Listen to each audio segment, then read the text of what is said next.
തൃക്കരിപ്പൂർ മണ്ഡലത്തിൽ നിന്ന് വിജയിച്ചു വന്ന നിയമസഭയിലെ പുതുമുഖം സന്ദീപ് വാര്യറാണ് ഇപ്പോൾ 24-നൊപ്പം ചേരുന്നത്. ചേട്ടാ, നിയമസഭയിൽ ആദ്യമായിട്ടാണ്, പക്ഷേ ഒട്ടനവധി വർഷങ്ങളായി സജീവമായി രാഷ്ട്രീയത്തിലുണ്ട്. ഈ ഒരു അവസരത്തെ എങ്ങനെ കാണുന്നു?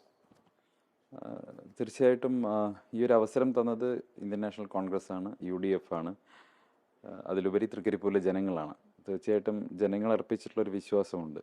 ആ വിശ്വാസം കാത്തു സൂക്ഷിച്ചുകൊണ്ട് അടുത്ത 5 വർഷം തൃക്കരിപ്പൂരിലെ ജനപ്രതിനിധിയായി നല്ല രീതിയിൽ പ്രവർത്തിക്കണം എന്നാണ് ആഗ്രഹം. അതോടൊപ്പം തന്നെ ഒരു നല്ല നിയമസഭാ സാമാജികൻ എന്ന രീതിയിൽ കൂടി പ്രവർത്തിക്കണമെന്ന ആഗ്രഹമുണ്ട്.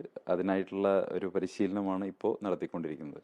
ഈ ഒരു തൃക്കരിപ്പൂർ മണ്ഡലം എന്ന് പറയുന്ന മുമ്പ് കേരള കോൺഗ്രസിന്റെ ഭാഗമായിരുന്നു. ആ ഒരു മണ്ഡലം ഏറ്റെടുക്കാൻ മുതലേ പലരും അവർക്ക് സീറ്റ് വേണമെന്നുള്ള ആവശ്യമൊക്കെ ഉന്നയിച്ചിരുന്നു. അപ്പോൾ അപ്രതീക്ഷിതമായിട്ടാണ് സന്ദീപ് വാര്യർ അവിടെ സ്ഥാനാർത്ഥിയായിരുന്നത്. പക്ഷേ ആദ്യഘട്ടത്തിൽ ഉണ്ടായിരുന്ന പ്രശ്നമൊക്കെ പിന്നീട് പരിഹരിച്ച് വലിയ രീതിയിലുള്ള ഒരു മുന്നേറ്റം തന്നെ ഉണ്ടാക്കാൻ സാധിച്ചു. എന്തൊക്കെ ഘടകങ്ങളാണ് അതിന് ഒപ്പം നിന്നത്? തൃക്കരിപ്പൂർ നിയോജകമണ്ഡലം ചരിത്രപരമായി ഒരു ഇടതുപക്ഷം മാത്രം വിജയിച്ചിട്ടുള്ളൊരു മണ്ഡലമാണ്. കേരളത്തിൻ്റെ പ്രഥമ മുഖ്യമന്ത്രി ആദരണീയനായിട്ടുള്ള EMS നമ്പൂതിരിപ്പാട് മുതൽ സഖാവ് EK നായനാർ വരെയുള്ള ശീർഷരായിട്ടുള്ള കമ്മ്യൂണിസ്റ്റ് നേതാക്കൾ മുഴുവൻ ജയിച്ചു വന്നിട്ടുള്ള മുഖ്യമന്ത്രിമാരായിട്ടുള്ള, പ്രതിപക്ഷ നേതാക്കളായിട്ടുള്ള, മന്ത്രിമാരായിട്ടുള്ള ഒരു നിയോജക മണ്ഡലമാണ്. 60 വർഷക്കാലത്തെ ആ മണ്ഡലത്തിൻ്റെ ചരിത്രത്തിൽ എവിടെയും UDFന് വിജയിക്കാൻ സാധിച്ചിട്ടില്ല, കോൺഗ്രസിന് വിജയിക്കാൻ സാധിച്ചിട്ടില്ല. അതുകൊണ്ട് തന്നെ അതിൻ്റെ ഒരു വല്ലാത്തൊരു നെറേറ്റീവ്, അതൊരു ലെഫ്റ്റ് ബാസ്റ്റൻ ആണ് എന്നൊരു നെറേറ്റീവ് ഉണ്ടായിരുന്നു. അപ്പോൾ ആ നെറേറ്റീവ് ഉള്ള സ്ഥലത്ത് അതിനെ തകർക്കുക എന്നുള്ളതായിരുന്നു. ആ നെറേറ്റീവ് അത് ഫേക്ക് ആണെന്ന് തെളിയിക്കുക എന്നുള്ളതായിരുന്നു ആദ്യത്തെ ദൗത്യം എന്ന് പറയുന്നത്. കഴിഞ്ഞ ഒരു തവണയാണ് അവിടെ കേരള കോൺഗ്രസ് മത്സരിച്ചത്. അതിന് മുൻപെല്ലാം കോൺഗ്രസ് തന്നെയായിരുന്നു. അപ്പോൾ അത് ആ മണ്ഡലം തിരിച്ചു പിടിക്കുന്ന സമയത്ത് സ്വാഭാവികമായിട്ടും ഞങ്ങൾക്ക് ഒരു പ്രചാരണത്തിന് കുറച്ച് പ്രയാസങ്ങൾ നേരിടുന്ന സ്ഥലം കൂടിയാണ്. CPMൻ്റെ പാർട്ടി ഗ്രാമങ്ങളിൽ അവിടെ രാഷ്ട്രീയ സ്വാതന്ത്ര്യമില്ല, പ്രവർത്തിക്കാൻ സ്വാതന്ത്ര്യമില്ല. ഏകദേശം 40ഓളം ബൂത്തുകളിൽ ഇന്ന ഏജൻറ്റുമാരെ ഇരുത്താൻ അനുവദിക്കില്ല, ആക്രമിക്കും. അവിടെ തന്നെ ഉദിനൂർ എന്ന് പറയുന്ന ഒരു ബൂത്തിൽ എൻ്റെ ഒരു വനിതാ ഇൻ ഏജൻറ്റിന് നായ്ക്കൊർണപ്പൊടി എറിഞ്ഞ് അവരെ ആക്രമിക്കുന്ന സ്ഥിതിയുണ്ടായി. നിരവധി ബൂത്ത് ഏജൻറ്റുമാരായിട്ട് ഇരുന്നയാളുകളെ തിരഞ്ഞെടുപ്പ് കഴിഞ്ഞ് പുറത്തിറങ്ങിയപ്പോൾ അവരെ മർദ്ദിക്കുന്ന സാഹചര്യം ഉണ്ടായി. പലതവണ ഞങ്ങളുടെ പ്രചാരണത്തിന് നേരെ ആക്രമണം ഉണ്ടായി. പോസ്റ്ററുകളും ഫ്ലെക്സുകളും ഒക്കെ നശിപ്പിക്കുന്ന സാഹചര്യം. അതുകൊണ്ട് തന്നെ സ്വതന്ത്രമായിട്ടുള്ള രാഷ്ട്രീയ പ്രവർത്തനം ഏതാണ്ട് അസാധ്യമായിട്ടുള്ള ഒട്ടേറെ മേഖലകളുള്ള കയ്യൂരും പിലിക്കോടും പോലെയുള്ള അവരുടെ പാർട്ടിയുടെ ഏറ്റവും പ്രധാനപ്പെട്ട, ഒരുപക്ഷെ CPMൻ്റെ തന്നെ പാർട്ടിയുടെ വൈകാരികമായിട്ടുള്ള പ്രദേശങ്ങൾ കൂടിയാണ്. അവരുടെ സോ കോൾഡ് വിപ്ലവ ഭൂമികളാണ് പലതും അവിടെയുള്ളത്. അപ്പോൾ ഞങ്ങൾക്ക് അവിടേക്ക് ജനങ്ങളോട് സംസാരിക്കാനും പ്രചരണം നടത്താനും ഒക്കെ ചില പ്രയാസങ്ങളുണ്ടായിരുന്നു. പക്ഷേ അതിനെ മറികടന്നുകൊണ്ടുള്ളൊരു തിരഞ്ഞെടുപ്പ് സ്ട്രാറ്റജി ഞങ്ങളുടെ ഭാഗത്തുണ്ടായിരുന്നു. ഞങ്ങളൊരു മൈക്രോ ലെവലിൽ വളരെ കൃത്യമായിട്ട് ഓരോ ബൂത്തിലും ഞങ്ങൾക്ക് സ്വാധീനമുള്ള ബൂത്തുകളിൽ പരമാവധി വോട്ടുകൾ പോൾ ചെയ്യിച്ചുകൊണ്ട് CPM നടത്തുന്ന കള്ളവോട്ടിനെ പ്രതിരോധിക്കാൻ ഞങ്ങൾ ശ്രമിച്ചു. CPM ഏതാണ്ട് 5000-ലധികം കള്ളവോട്ട് ഇപ്പോഴും ചെയ്തിട്ടുണ്ട്. അതിനെ മറികടന്നുകൊണ്ടാണ് ജയിച്ചത്. അതിന് സാധിച്ചത് UDFൻ്റെ പ്രവർത്തകർ ഒറ്റക്കെട്ടായി UDFൻ്റെ സ്വാധീന മേഖലകൾ മുഴുവൻ അവസാനത്തെ വോട്ടും പോളിംഗ് ബൂത്തിൽ എത്തിക്കാൻ നടത്തിയിട്ടുള്ളൊരു വലിയ പരിശ്രമമുണ്ട്. അതൊരു മൈക്രോ ലെവൽ മാനേജ്മെൻ്റ് ആയിരുന്നു. അത് ഞങ്ങൾക്ക് വളരെ പെട്ടെന്ന് ചെയ്യാൻ സാധിച്ചു. അതിനെ UDFൻ്റെ മുഴുവൻ ലീഡർഷിപ്പും വലിയ തോതിൽ സഹായിക്കുകയും ചെയ്തിട്ടുണ്ട്. മറ്റൊന്ന്, അവിടെ ഈ ഇത്തരം അക്രമ രാഷ്ട്രീയത്തിനെതിരെ, അസഹിഷ്ണുത രാഷ്ട്രീയത്തിനെതിരെ അവർ ഇങ്ങോട്ട് പ്രതികരിച്ചിട്ടുള്ളൊരു ഭാഷയുണ്ട്. ആ ഭാഷയെ സ്വാഭാവികമായിട്ട് ഞങ്ങളത് കണ്ട് ഭയന്നോടുകയല്ല ചെയ്തത്. ഞങ്ങൾ പ്രതികരിച്ച് പ്രചരണവുമായി മുന്നോട്ട് പോവുകയാണ് ചെയ്തത്. അതോടുകൂടി അവിടുത്തെ കോൺഗ്രസ് പ്രവർത്തകർക്കും UDF പ്രവർത്തകർക്കും ഒക്കെ വല്ലാത്ത ആത്മവിശ്വാസം കൈവന്നു. അവരെല്ലാവരും ശക്തമായി പ്രവർത്തിച്ചു. ഞങ്ങൾക്ക് ചെന്നെത്താൻ സാധിക്കാത്ത മേഖലകളിൽ ഞങ്ങൾ സോഷ്യൽ മീഡിയയുടെ ഒരു സാധ്യത, ഇപ്പം ഞങ്ങളുടെ ഫ്ലെക്സും പോസ്റ്ററും ഒക്കെ നശിപ്പിക്കാൻ പറ്റും, പക്ഷേ ഇൻസ്റ്റാഗ്രാം റീലും ഫേസ്ബുക്ക് പോസ്റ്റും ഒന്നും നശിപ്പിക്കാൻ, അല്ലെങ്കിൽ വാട്സപ്പ് മെസ്സേജും നശിപ്പിക്കാൻ അവർക്ക് കഴിയില്ലല്ലോ.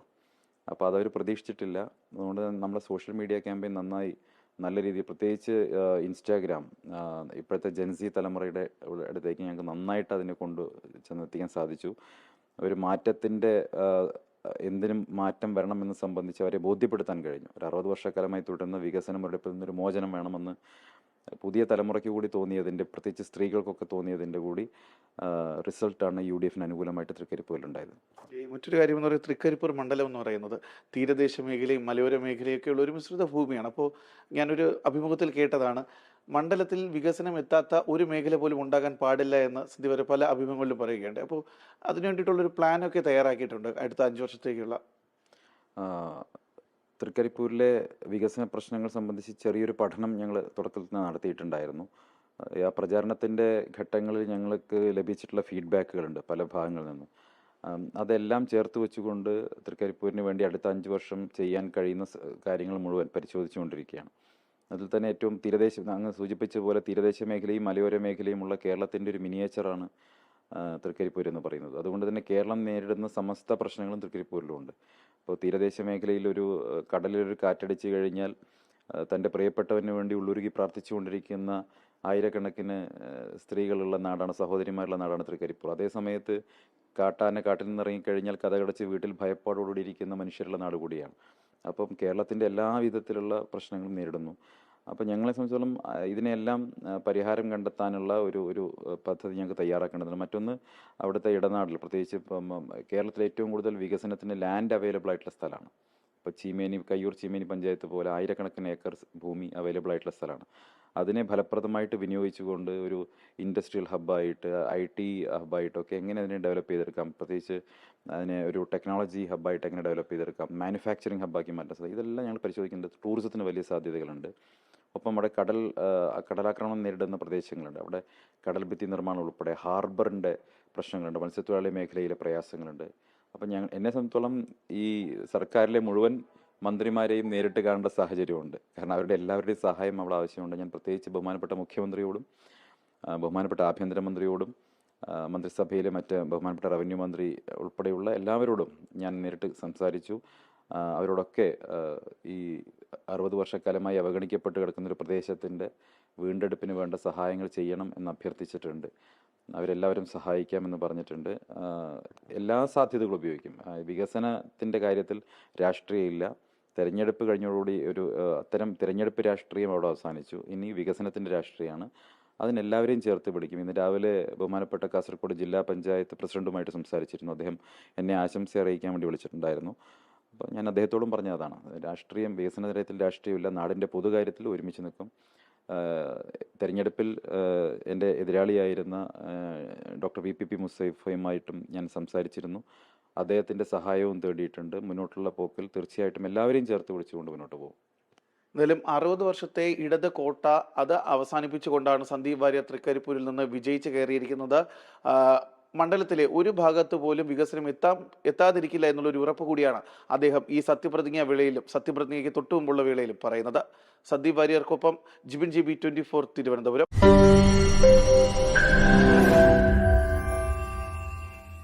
ലോകത്തെവിടെയായാലും ഏത് സമയത്തും 24 വാർത്തകളും ഓഗ്മെന്റഡ് റിയാലിറ്റി പാക്കേജുകളും എക്സ്പ്ലെയിനറുകളും വിശദമായി കാണാൻ ഞങ്ങളുടെ YouTube ചാനൽ നിങ്ങൾക്ക് സബ്സ്ക്രൈബ് ചെയ്യാം.